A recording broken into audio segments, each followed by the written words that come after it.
Hello विद्यार्थियों, मैं doctor Saubhagyamal Meena, सहाचार्य प्राणी शास्त्र, राजकीय महाविद्यालय बूंदी। विद्यार्थियों, आज का अपना जो अध्ययन टॉपिक है वो है फिश माइग्रेशन। माइग्रेशन के बारे में अपन ने पूर्व में हायर कोऑर्डिनेट्स के बारे में अध्ययन कर चुके हैं। माइग्रेशन एनिमल्स में पाई जाने वाली एक अद्भुत क्रिया है जिसके बारे में विज्ञान बहुत अधिक नहीं समझ पाया है। माइग्रेशन क्रिया में अनेक प्रजातियों में पाई जाती हैं, परंतु बर्ड्स एंड फिशेज में इसका महत्व अत्यधिक व आकर्षण रखती है। फिशेज अपने बायोलॉजिकल एक्टिविटीज़ करने हेतु एक सीमित क्षेत्र में गति करती हैं, जिसे उसकी टेरिटरी कहते हैं। लेकिन कुछ फिशेज रिप्रोडक्शन एंड भोजन प्राप्ति तथा प्रजनन हेतु sea water to fresh water एवं fresh water to sea water गमन करती हैं। इसे ही माइग्रेशन कहते हैं। फिश माइग्रेशन की जानकारी सर्वप्रथम प्राचीन काल में मछुआरों से प्राप्त हुई, परंतु आधुनिक उपकरणों की मदद से वैज्ञानिकों ने इस बारे में कई सारी जानकारियाँ एकत्रित की। अब बात करते हैं भाई फिशेज माइग्रेट क्यों करती है।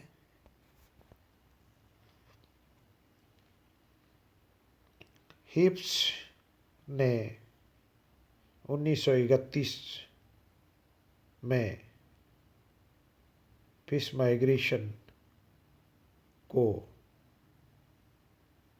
उनके वास्तविक नेटिव प्लेस पर जाने के लिए प्रेरित करता है। इन आधारों पर फिश माइग्रेशन को 3 श्रेणियों में विभाजित किया गया है। वन इज एलिमेंटल माइग्रेशन, अर्थात आहारी प्रवसन। सेकंड इज गेमेटिक माइग्रेशन, अर्थात युग्मकीय प्रवसन। और नेक्स्ट है क्लाइमेटिक माइग्रेशन, अर्थात जलवायुवीय प्रवसन। एंड लास्ट इज ओस्मोरेगुलेटरी माइग्रेशन, यानी परासरण नियंत्रण प्रवसन। अब बात करते हैं one by one. One is elemental migration में फिशेज अपने प्रवास स्थान से अंड जनन स्थल या शीतकालीन आवास स्थल से भोजन की कमी के कारण करती हैं, जो उदाहरण के रूप में कोड, साल्मोन, हेरिंग्स आदि फिशेज में एलिमेंटल माइग्रेशन पाया जाता है। Next, gametic migration.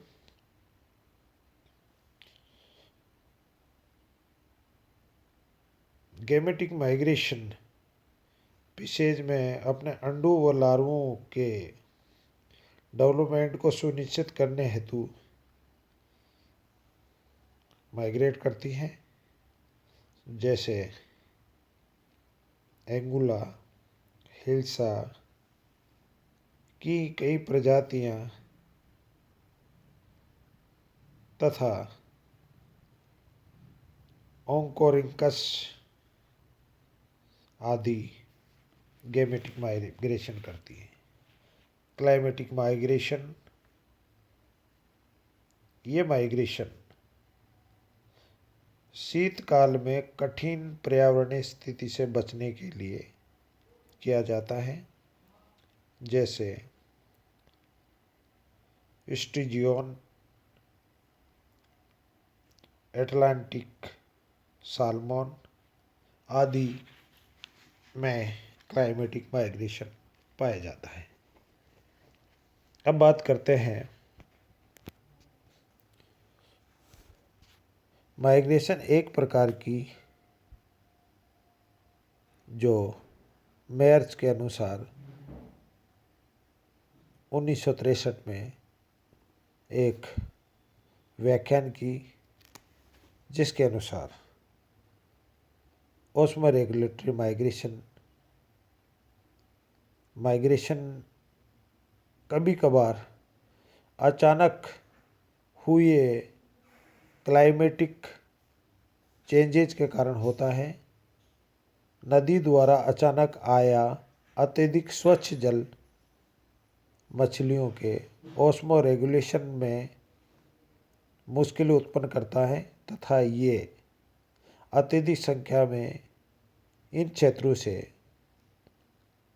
दूर के लिए गमन करके माइग्रेशन प्रक्रिया अपनाती है। अब बात करते हैं स्पीड ऑफ माइग्रेशन, अर्थात प्रवसन की गति। ज़्यादातर फिशेज की अपने शरीर की लंबाई की 3 गुना प्रति सेकंड से गति से माइग्रेट करती है। जैसे 15 इंच लंबी फिश मल्टीप्लाई 345 इंच प्रति सेकंड की रफ्तार से फिशेज माइग्रेट या लोकोमोशन करती है। कुछ फिशेज अपनी लंबाई की 10 गुना प्रति सेकंड से गमन कर सकती है, परंतु ये गति क्षणिक होती है। अब बात करते हैं type of migratory fishes.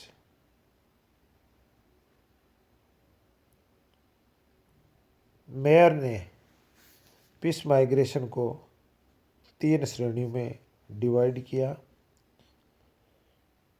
One is, बात करते हैं अपन डायड्रोमस फिशेज।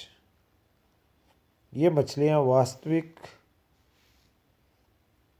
स्थान से माइग्रेट करने वाली मछलियाँ हैं जो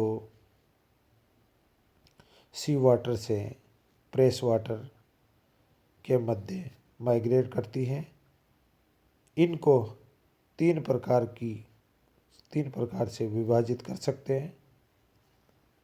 वन इज एनाड्रोमस फिशेज। ये मछलियाँ अपना अधिकतर समय समुद्र में व्यतीत करते हैं तथा अंडे देने के लिए हजारों किलोमीटर की दूरी तय करके फ्रेश वाटर में आती हैं। For example hilsa, Atlantic salmon इत्यादि। ये मछलियाँ अंडे देने के पश्चात पुनः अपने मुख्य आवास यानी समुद्र की ओर चली जाती है। Next, catadromous species.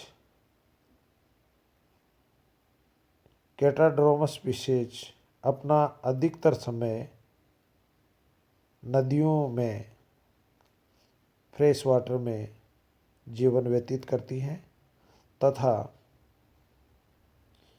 अंडे देने के लिए ये समुद्र की ओर चली जाती हैं। उदाहरण के रूप में ईल, एंगुला।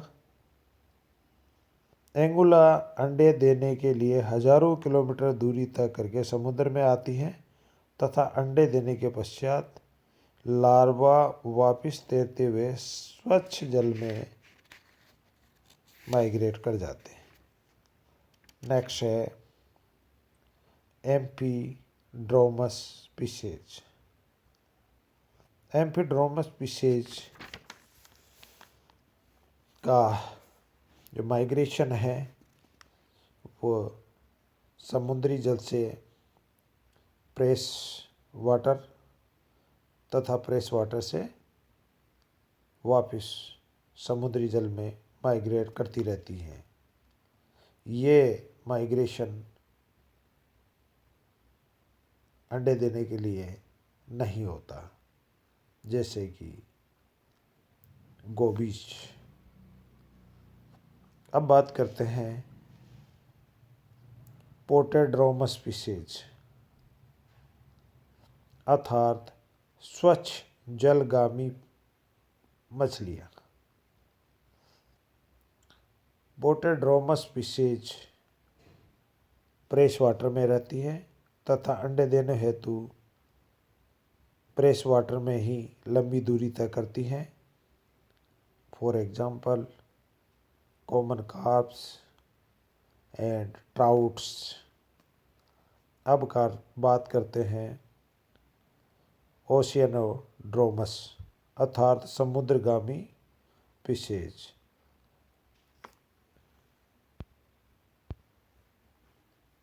ओशियनोड्रोमस स्पीशीज